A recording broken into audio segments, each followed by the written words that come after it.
So today we're going to be doing a little bit of stoichiometry. I'm going to go ahead and go over how to convert from mole to mole. So these are our mole to mole ratios. Stoichiometry is like the math of chemistry. Go ahead and call it stoic. It's like the math of chemistry. If we think back to conversions in algebra when we went from, changing miles to feet and minutes to hours, it's very similar, except now we have chemical formulas and elements and compounds, etc. So let's start with a reaction and go from there. So here I have this very fancy reaction. So I have C6H12O6 yields 2C2H5OH plus 2CO2. So first thing I want to do is identify my moles. The moles are the coefficients in front of your elements. So I have a 2 here, so I have 2 moles here, 2 moles of CO2. And even though there's no number here, then we can just say it's a 1.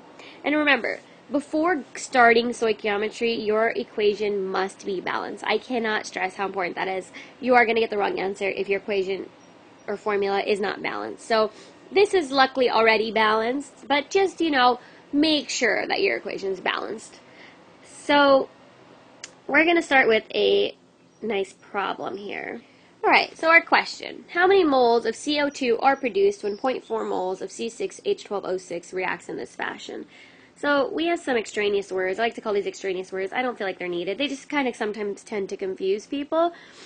All they're saying produced means that CO2 is in your products. Reacts means that C6H12O6 is in your reactants, right?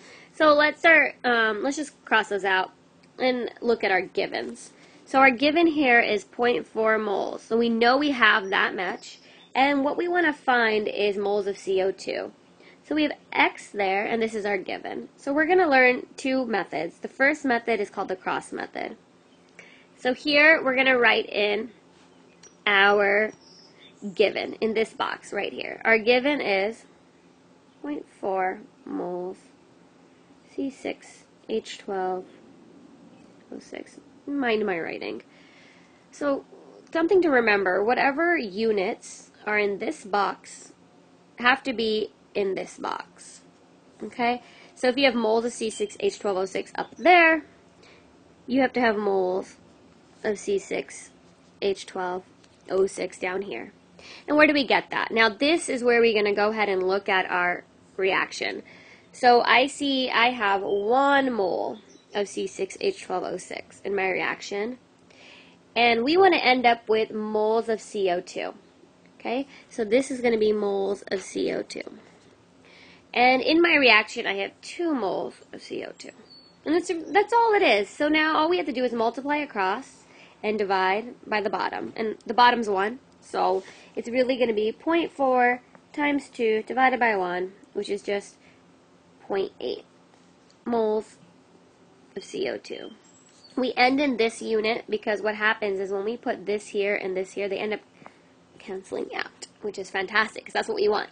So we end up with 8 moles of CO2. Alright, let's try method number 2.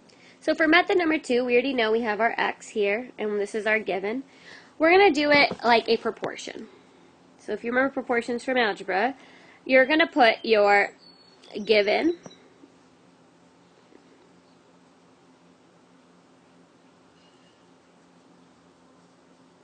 over what you're looking for. And then we're going to look at our reaction here.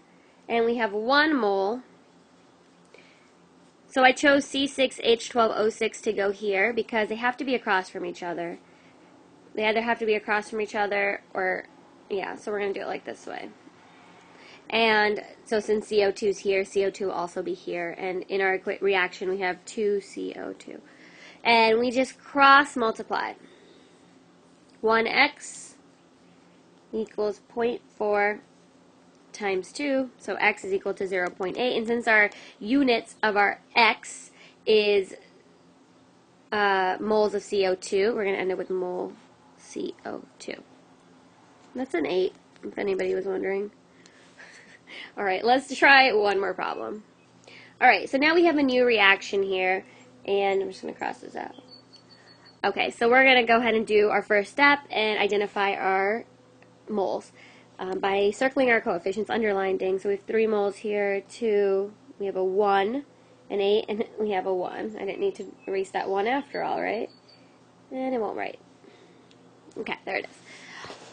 How many moles of HF are needed to react with 0.3 moles of Na2SiO3?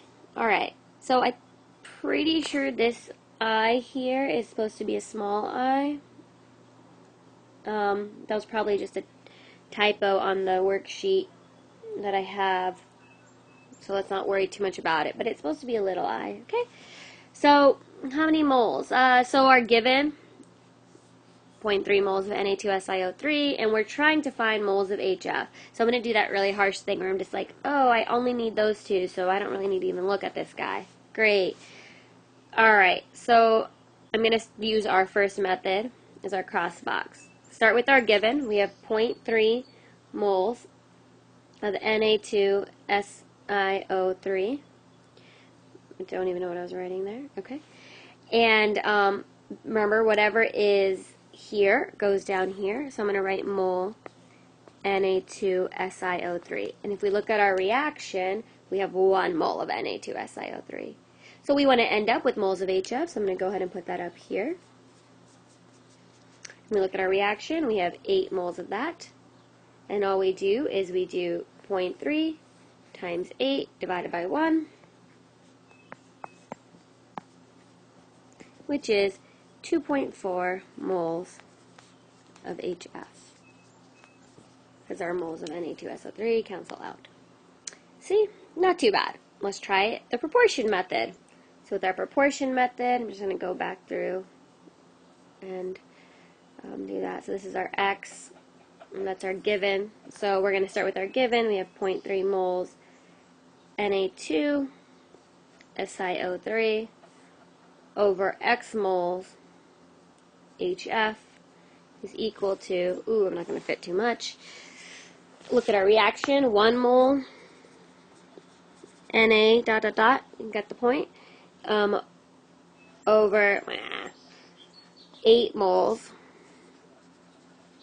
HF. And then we're going to go ahead and cross multiply, and you get 0.3 times 8 is equal to 1x, so x is equal to 2.4 moles HF. Yay! So that's our mole-to-mole ratios. It's not too bad. It's a very one step. We are going to, the next step would be learn to go from moles to grams and grams to moles, which you just are adding one more step. And when you go to grams, you're adding one more step to that. So it ends up becoming 2, then 3, then 4. If you just want to see what that would look like, and if you use the other method, this is moles to moles, this is moles to grams or grams to moles, and this is grams to grams. So you're adding a cross section each time. Okay, so go ahead and watch the next video to learn how to do moles to grams. Thank you. I hope that really helped.